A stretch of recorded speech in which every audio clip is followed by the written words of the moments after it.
dit Matthieu 6, 33. Écoute bien. Matthieu 6, verset 33. On dit quoi? Je lis la parole de Dieu avec respect et considération. Comme d'habitude. Cherchez premièrement le royaume et la justice de Dieu. Le royaume et la justice de Dieu.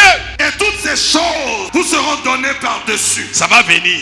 Qui a déjà au moins entendu ce verset une fois ici? Il dit cherchez premièrement le royaume et la justice de Dieu. Et après toutes ces choses vous seront données par-dessus.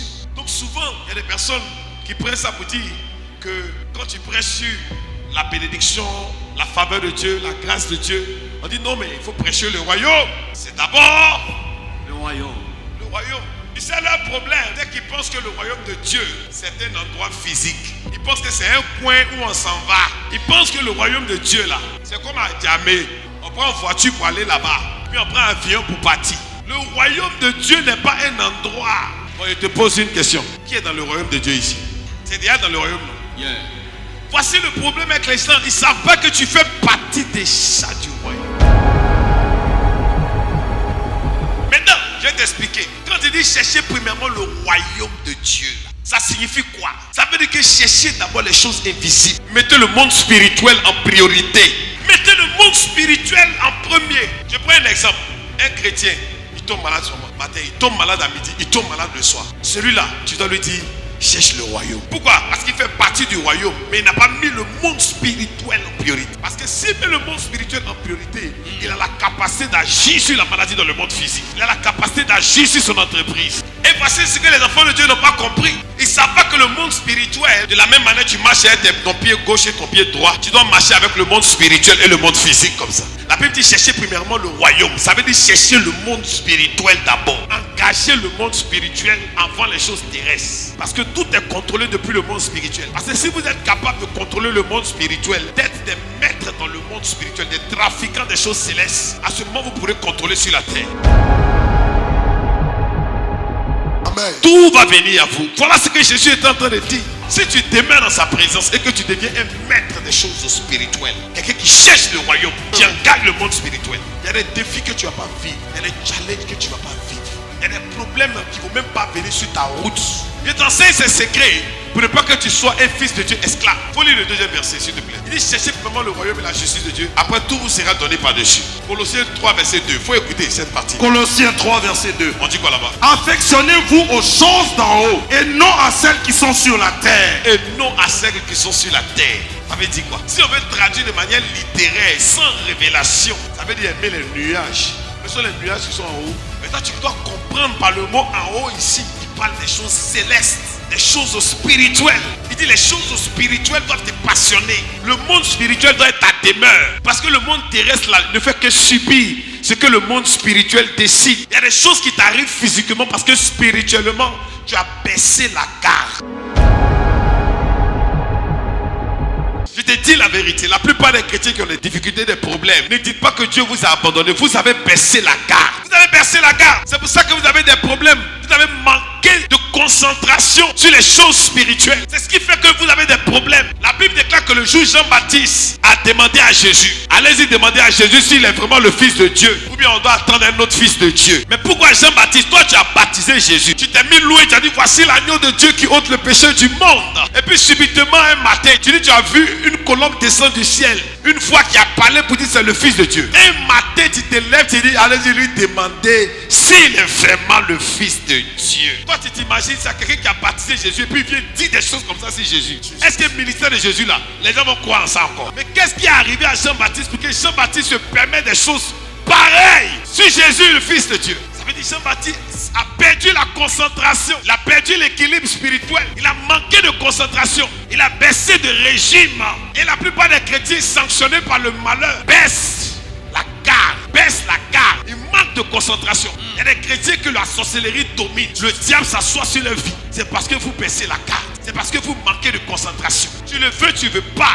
Regarde ta vie, relis ta vie. À quel moment tu as commencé à te déconnecter de la présence de Dieu, de l'onction de Dieu, de la main de Dieu, de la puissance de Dieu? À quel moment tu as commencé à ne plus avoir la foi, ne plus croire? Tu es maintenant devenu un critiqueur des choses spirituelles. Parce que Jean-Baptiste était mieux que toi. Lui il a baptisé Jésus. Non mais tu es un simple chrétien. Mais il a été capable de parler contre Jésus. Non mais tu peux parler contre ton père spirituel. Celui-là même qui transporte des fardeaux dans le monde invisible. À quel moment tu t'es déconnecté de la grâce? Ce qui fait que le diable est en train de t'assujettir. Combien de personnes sont venues parler dans ton oreille pour que ton langage change vis-à-vis de la grâce que Dieu t'a faite? Jean-Baptiste regarde Jésus, il dit, allez sur lui, dit, est-ce qu'il est vraiment fils de Dieu? Ou bien nous on doit attendre un autre sauveur? Est-ce que tu trouves ça normal que Jean-Baptiste parle comme ça de Jésus? Mais la Bible déclare qu'il a parlé comme ça, étant en prison, parce qu'il était frustré, il avait mal. Est-ce qu'il parle à l'esprit de quelqu'un? Mais Jésus lui a dit quoi? Il dit, dites-lui à Jean-Baptiste que les aveugles voient, les paralytiques marchent, les morts ressuscitent et la bonne nouvelle est prêchée. Il y a des personnes, eux, ils critiquent ton ministère parce que il peut te dire par exemple que si tu es vraiment loin de Dieu, il faut faire un miracle pour voyez voir. Tu vois? Parce que toi, tu n'as pas eu ton miracle, ça veut dire que l'onction qui est sur lui n'est pas originale. C'est toi qui es mauvais, tu n'es pas bon. À cause de ça, Dieu ne veut pas te donner. Sinon, les paralytiques marchent, les sourds entendent, les aveugles voient, les morts ressuscitent et la bonne nouvelle du royaume est prêchée. C'est-à-dire il y a quelque chose que tu dois revoir. Il y a quelque chose dans ton cœur. Il y a une sincérité qui n'est pas à sa place. Il y a une transparence qui n'est pas à sa place. Jean-Baptiste n'était pas transparent. Il savait qui était Jésus. Il était persuadé de la grâce qu'il transportait. Mais il voulait critiquer le ministère de Jésus. Parce que lui, il était en prison. Jésus n'est pas venu le saluer. Qu'est-ce qui est arrivé à Jean-Baptiste? La Bible déclare qu'ils ont coupé la tête de Jean-Baptiste. Et c'est comme ça, vous voyez des chrétiens disent, mais lui là c'était un fils de Dieu, non? Je le voyais à l'église, il priait avec Daddy. Est-ce que tu sais ce qu'il disait? Est-ce que tu sais ce qu'il racontait dans le secret? Moi je ne suis pas témoin physiquement, mais mes anges sont témoins de tout ce que tu peux dire. Chez toi à la maison, tout ce que tu racontes, mes anges sont témoins de ça. Tu penses qu'ils vont te regarder comme ça? Et après il a déclaré, tu vas vouloir recevoir. Tu es sûr que les anges vont faire l'onction, va venir sur toi. C'est clair. Attention, parce qu'après avoir fait ça, Jean-Baptiste a été tué. Pendant qu'il est encore temps, tu dois te repentir. Peu, tu commences à insulter Dieu. Ou peu, tu commences à critiquer Dieu. Moi, mais il n'y a plus prié. Moi, mais il n'y a plus aller à l'église. Moi, mais il n'y a plus fait ceci. Tu penses que c'est en disant ça que ça fait quoi? Il dit, affectionnez-vous aux choses célestes et non aux choses terrestres. Il te montre la route de ton succès, la route de ta prospérité, la route de ta percée. C'est de te concentrer sur les choses spirituelles, d'essayer de contrôler les événements à partir de la prière, qui est l'âme spirituelle que Dieu t'a donnée. Prier sur ton travail, prier sur tes enfants, prier pour ta santé, prier pour tout ce qui concerne ta vie. À partir de ce moment, tu peux contrôler tout ce qui t'arrive. Pierre a été mis en prison, on devait l'exécuter. La Bible déclare que l'église a fait monter des prières. Dès que les prières sont montées, une lumière a brillé dans la prison, il est sorti de prison. Quelle que soit la prison satanique dans laquelle on t'a mis, où on a mis tes enfants, où on a mis ta santé, où on a mis tes finances. Si tu prends autorité sur le monde spirituel, tu sortiras de cette prison satanique. Tu sortiras de cette maladie. Tu sortiras de l'échec. Tu sortiras du manquement. Si tu lèves les mains au ciel, vous me dites amen.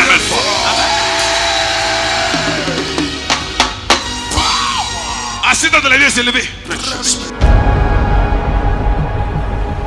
Voici le souci, voici le problème. Jean-Baptiste a commencé à multiplier les erreurs. Il fait une erreur, deuxième erreur, troisième erreur. Quand on reprend Jean-Baptiste, il ne veut rien savoir. Pour lui, il est dans une bonne logique.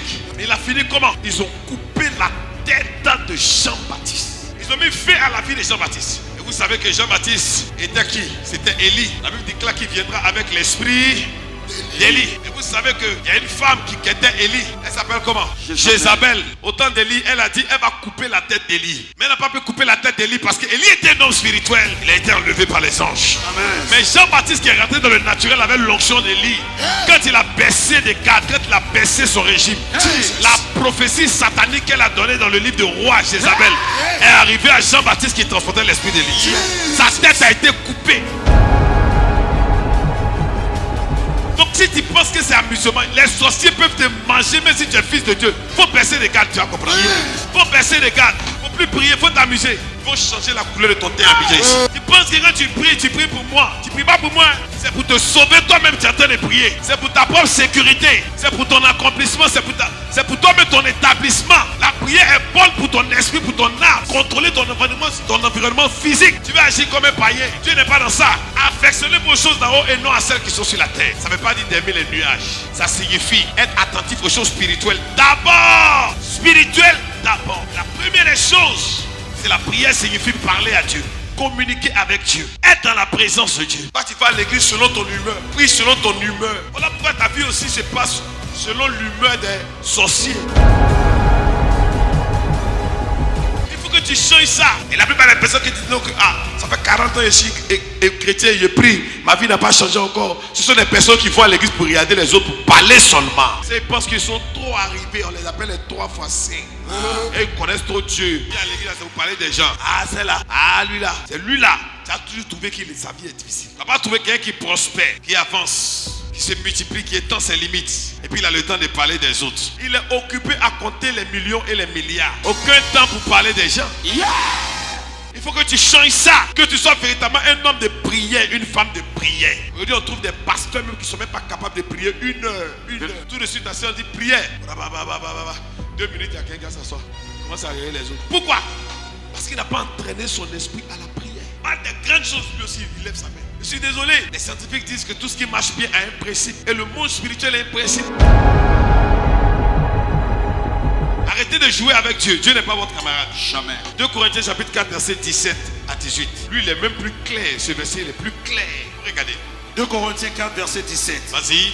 Car nos légères afflictions du moment. Tu entends? Arrête-toi là. Il dit nos légères afflictions du moment. Donc tout ce qui t'arrive comme problème, Dieu dit c'est léger. Touche ton voisin, il faut lui dire que c'est léger. C'est léger, voisin. Tout ce qui t'arrive comme difficulté, Dieu dit c'est comment? C'est léger. Toi tu trouves que c'est grand. Parce que toi et Dieu vous avez la même force. Jamais. Dieu dit ton problème est léger. Aligne ta déclaration avec la parole de Dieu. Amen. Lève la main droite, dis c'est léger. Comment? C'est léger. C'est ce qui a manqué à Jean-Baptiste. Il a changé sa déclaration vis-à-vis du Fils de Dieu. 2 jours qui ont suivi, ils ont enlevé sa tête. Les sorciers ont eu accès à sa vie en même temps. Jesus. Le diable t'attend, il veut que tu te sépares de cette grâce pour qu'il puisse t'affliger. Attention, ne laisse pas les gens te blaguer. Viens à l'église, c'est pas pour le bishop, c'est pour toi-même. Toi-même, tu es en train de prier. C'est pour toi-même que tu es en train de chercher Dieu. Et tu cherches, mais tu ne cherches pas bien. Tu cherches Dieu, mais tu ne cherches pas bien. Est-ce que tu es fou de la prière? Est-ce qu'on prie, tu te mets en jour, tu pries jusqu'à. Tu transpires comme ça. Tu ne peux pas. Tu fais un secours. Seigneur, tu connais mon cœur. Tu sais ce qui est à l'intérieur de mon cœur. Quitte à ça. Il sait, mais il t'a dit de parler. Il dit demandez et vous recevez. Cherchez et vous trouvez. Frappez et l'on vous ouvrira. Tu as une part de responsabilité dans ton exaucement. Il y a beaucoup qui ont pris pour eux d'être. Dieu merci, m'a localisé au FIA. Il ne vient plus à l'église. Tu peux imaginer le nombre de personnes, moi, il a prié pour eux qui ont été guéris. Il y a combien qui sont toujours à la prière? Oui, c'est un amusement, quoi. Le gars, c'est un guérisseur. C'est guéri à maintenant. C'est fini. C'est pour ça maintenant, il n'aime plus trop prier pour les malades dans mes programmes. Parce que vous n'êtes pas reconnaissant à Dieu. Vous pensez que ceux qui vous ont donné la maladie là, ils sont morts. Quand on prie pour toi, tu es guéri. Quand tu t'en vas, si tu ne reviens pas pour chercher Dieu, bien aimé, ils vont ramener quelque chose de pire sur toi. Puis après, ça vous dit non, il a prié pour moi, après ma maladie est venue. La maladie est venue comment? Tu es allé où ça est venu? C'est vers où tu t'es promené. Arrêtez vos bêtises là. On prie pour toi, tu as été guéri, tu as été restauré. Boum, tu es au village, tu ne dis pas que tu as fait 3 semaines, 4 semaines. Tu reviens maintenant, tu as maladie. Ça allait comme maman. Mais je ne sais pas pourquoi c'est revenu. Puis c'est pas dit voilà, lui là, quand il prie que tu es guéri, après la maladie vient. Mon ami, tu t'amuses un mot, c'est mon meilleur de ton sorcier. Il a fermé le ciel sur ta tête. Le ciel va devenir comme un caillou sur ta tête. Tu es parti où te promener? La Bible déclare lorsqu'un démon est chassé, ce démon s'en va dans les lieux arides. Après, il revient voir la maison où il a été chassé. Si c'est propre, quand il voit qu'il n'y a pas le Saint-Esprit là-bas, il va chercher cet esprit plus méchant que lui. Il vient habiter ta vie et ta condition devient pire. C'est moi qui ai écrit ça. Jamais. C'est moi qui ai écrit ça dans la Bible. C'est pour ça que tu dois être en contact permanent avec le Verbe de Dieu. Pour que la parole puisse se transformer. Permettre à la parole d'entrer dans ton cœur. Mais quand tu nourris des mauvaises pensées vis-à-vis de ceux qui t'enseignent les mystères, que le diable commence à te révolter contre eux, il te déconnecte pour couper ta tête. C'est pour ça que la plupart des gens qui quittent les églises n'importe comment, quand tu les rencontres en ville, ils n'ont pas changé, ils n'ont pas évolué. Au contraire, les situations se compliquent davantage. C'est clair. Ne laissez pas le diable vous distraire. On dit chercher d'abord à engager le monde spirituel. La responsabilité que j'ai vis-à-vis de toi, c'est d'enseigner la parole. Détruire sur les mystères de Dieu. Si c'est pas ça, toi et moi, on cause de quoi? Dieu cherche des personnes qui peuvent prier. Dieu cherche des guerriers qui vont prier. Des personnes qui vont opérer leur délivrance par la prière. Et la délivrance de leur famille. La Bible déclare que devant toi je me tiens. Il dit je n'arrêterai point de parler tant que je n'ai pas vu la délivrance d'Israël se manifester. Combien de personnes peuvent porter leur famille dans la prière, porter leurs enfants dans la prière, porter leurs parents dans la prière? Quand il parle de royaume, c'est de ça qu'il parle. Il n'a pas parlé des femmes portent pas pantalon. C'est pas ça un royaume. Une femme ne doit pas avoir un mèche sur la tête. C'est ton royaume là qu'elle a. Il parle des choses spirituelles, des choses sacrées. Affectionnez-vous aux choses spirituelles, les choses d'en haut. Parce que c'est à partir d'en haut que tu peux contrôler le naturel. La Bible déclare au commencement, Dieu créa les cieux et la terre. Donc tout ce qui doit commencer, Dieu doit être d'abord là. Les choses de Dieu doivent être présentes d'abord. Amen. Ah papa, vraiment mon travail m'empêche de venir à la prière. Dieu a-t-il eu tort de te donner du travail? Viens prier, ils vont te renvoyer. Comme ça tu vas bien prier. Ah, mon travail m'empêche de prier. Que Dieu enlève ce travail là dans ta main. Dieu a-t-il eu tort de te donner du travail? Tu es menteur. Tu sais ce que tu fais. C'est faux. Ton patron t'a jamais dit de venir dimanche travailler. Parce que tu as déjà eu travail, tu es payé à la fin du mois, tu n'as plus de problème. Que tu trouves que maintenant là, ton père spirituel Dieu à l'église. Écoute bien ce verset. Il dit notre affliction légère. Quel que soit le problème qui est devant toi, quel que soit le poids que la sorcellerie a mis sur toi, il dit c'est une affliction qui est légère. Parce qu'avec Dieu, ce sont des choses légères. Dieu va dégager ça de ta vie ce matin. Amen. Je prie que Dieu dégage de ton univers tout ce qui t'afflige. Amen. Que toute affliction soit enlevée sur toi ce matin. Amen. Pendant que tu cherches son royaume et sa présence ce matin, que toute affliction s'arrête dans ta vie. Amen. Que toute sanction soit levée sur ta vie. Amen. Que toute oppression satanique soit brisée. Amen. Que tout envoûtement soit brisé. Amen. Que l'échec soit brisé. Amen. Soit délié là où on t'avait lié. Amen. Soit désenvoûté là où on t'avait envoûté. Amen. Si tu lèves la main pour dire Amen fort. Assieds-toi dans les lieux élevés. Car nos légères afflictions du moment présent produisent pour nous, au-delà de toute mesure, un poids éternel de gloire. Parce que nous regardons non point aux choses visibles. Il dit nous regardons non point aux choses visibles. Tu entends? Yes, sir. En anglais il dit for we look not at the things which are seen. Il dit toi là, le royaume dont il est en train de parler là, c'est les choses qu'on ne voit pas. For we look not at the things which are seen. Nous ne regardons pas aux choses visibles. Mais quelles choses? Mais à celles qui sont invisibles. Mais à celles qui sont invisibles. Tu comprends? Donc le royaume qui te demande de chercher, c'est les choses célestes, les choses que tes yeux ne peuvent pas voir. Parce que la vie n'est pas faite seulement de ce que tu peux voir. La plupart de ce qui contrôle l'humanité, ce qui contrôle le monde, c'est ce qu'on ne voit pas.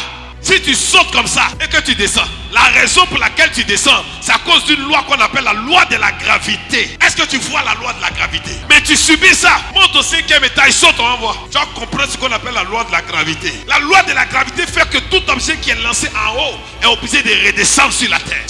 La poussée d'Archimède, qui est une loi aussi, fait que tout objet dont la masse volumique est supérieure à la masse volumique de l'eau, lorsque tu mets cet objet dans l'eau, ça s'enfonce dans l'eau.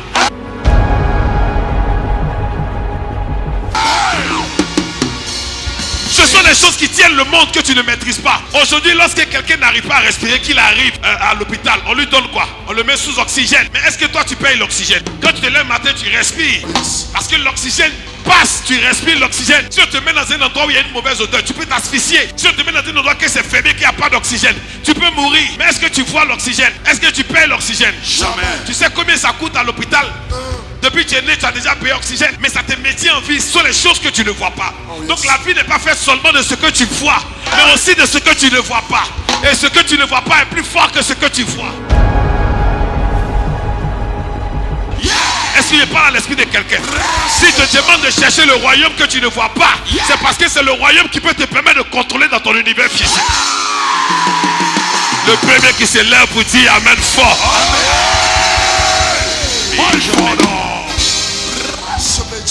Est-ce qu'il enseigne quelqu'un ce matin?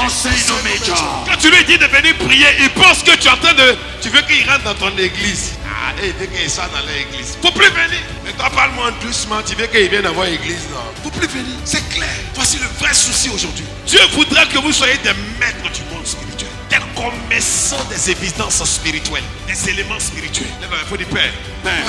Permets-moi de comprendre ces mystères. Permets-moi de comprendre ces mystères.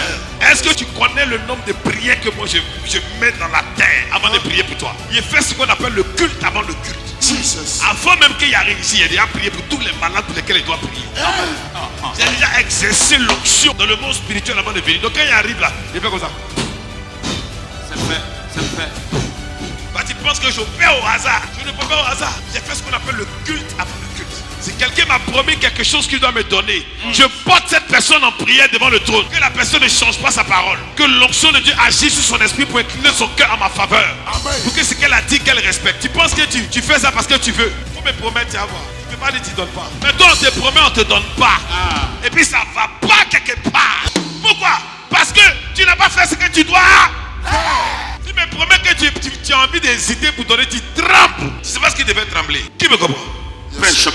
Tu vas au travail, ton patron se plaint de tes performances. Dis Seigneur, augmente ma performance au travail. Mets sur mon l'onction pour impressionner mon patron. Tout ce que je vais faire, que ce soit propre. Et te dis la vérité, il faut que tu commences à contacter le monde spirituel. Quand tu vas arriver au travail, tu n'as rien fait encore.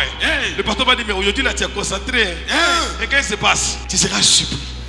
Si ton mari te fait beaucoup de reproches, dis Seigneur, donne-moi l'onction pour être la meilleure femme qu'il n'a jamais croisée. Tu vas voir lui, tout ce que tu vas faire va commencer à rire lui. Parce que tu travailles avec le monde spirituel. Si tu te lèves pour me dire amen, que l'onction de Dieu soit. Le révélateur des Écritures Fimendo. C'est clair. Une fois que tu commences à comprendre ça, tu appliques ça sur n'importe quel département. Avant de sortir de ta maison, tu dis je mets 700 anges pour s'occuper de mon véhicule. Que les anges me dévancent là où je vais.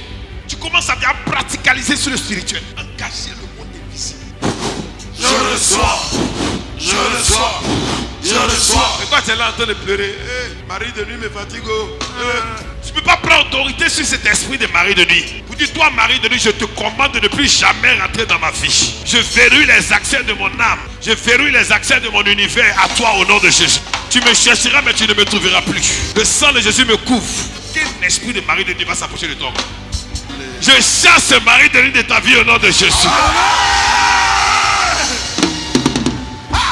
Et c'est lui, quand quelqu'un s'intéresse à toi, il dit laissez-la, elle n'est pas bonne. Il rentre dans le rêve de ces personnes pour ne pas qu'ils puissent t'aider. Que Dieu détruise ce démon de ta famille. Que Dieu détruise cet hôtel diabolique. Que Dieu détruise ça. Que Dieu détruise ça. Que Dieu enlève ça sur toi au nom de Jésus.